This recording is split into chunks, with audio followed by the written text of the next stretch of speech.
I bought a pair of Audiophile headphones and used them exclusively for a week. This is how I feel about them.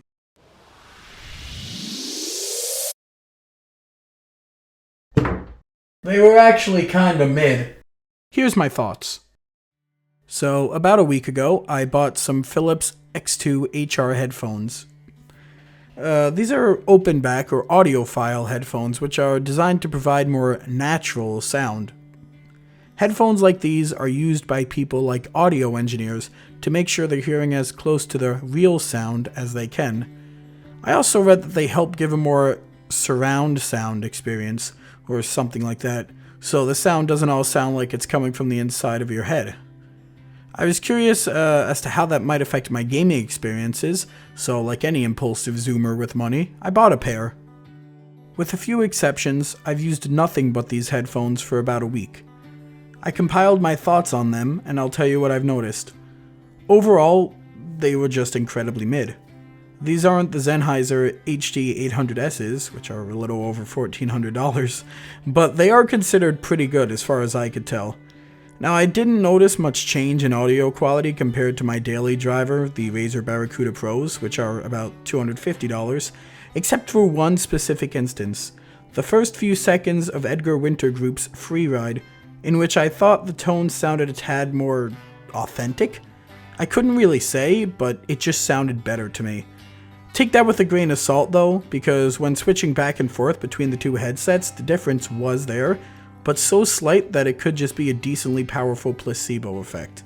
I'm going to get into a few specifics here, and the first one I want to touch on is that open back headphones are, well, open back, and as such, sound gets in and sound gets out by design. Now that's cool and all because you can hear the world around you, but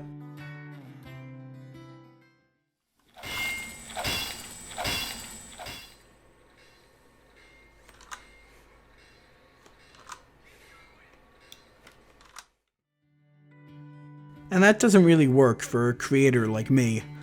On the bright side, it did help me realize just how loud my keyboard really is. That alone, though, is enough for me not to use them, since audio is the most important part of a video, funny enough. As a positive, the open back design means that you get more airflow to your ears, which means you don't feel as warm, and also, they're actually really comfortable. Second, these are wired headphones only. There's no Bluetooth, there's no USB dongle you can plug in, just a classic aux cord. The only things I've used wired headphones for in the past 5 years are my instruments, and that's only for lack of options. I am proud to say that the closest I've come to accidentally yanking off my headphones is when I'd stand up and start to take a step from my computer. And as a matter of fact, not once did I actually have them get pulled off my head. Now the cable is more than long enough, don't get me wrong. I can almost get to the other side of my room even with it wrapping around the leg of my desk. But with wireless headphones like my Barracudas, I can go to my kitchen or my bedroom or my bathroom for laundry. Don't get any ideas. And I can still be listening to music or, hearing my friends on Discord. Third, this is the least important for me, but there are no controls on the headphones. So you don't have a pause play button, you don't have a volume slider, you don't have ANC or ambient control. Not that the headphones have software or hardware for those anyway. There's no microphone, though that one's actually a positive for me since I have a dedicated mic. That all isn't much of a problem for me because I have macros on my keyboard for all of that. But for people with 60%, it could be an issue. Or people who just like having controls on their headphones. And finally, the actual reason I bought these.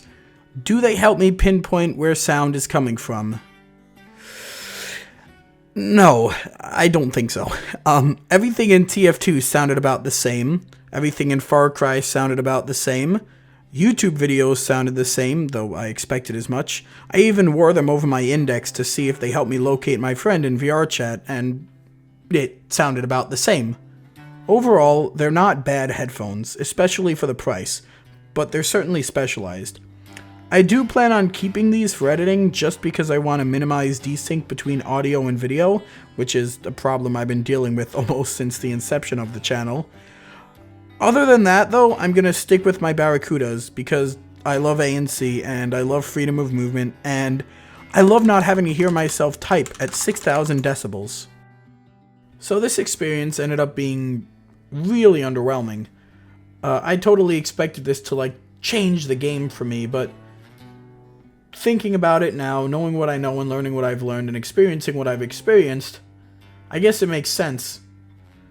If open back headphones really were that much better for gaming, all the competitive gamers would use it, and, well, clearly they don't. So, I'm going to stick with my Razer Barracudas for now. This has been a great learning experience for me, and I love learning about new tech. And so I'm going to keep these, and then I'm going to keep using them for editing because they're not bad. I hope you've learned something, and if not, I hope this wasn't too boring for you. I'm totally off the cuff here. I haven't scripted this last part.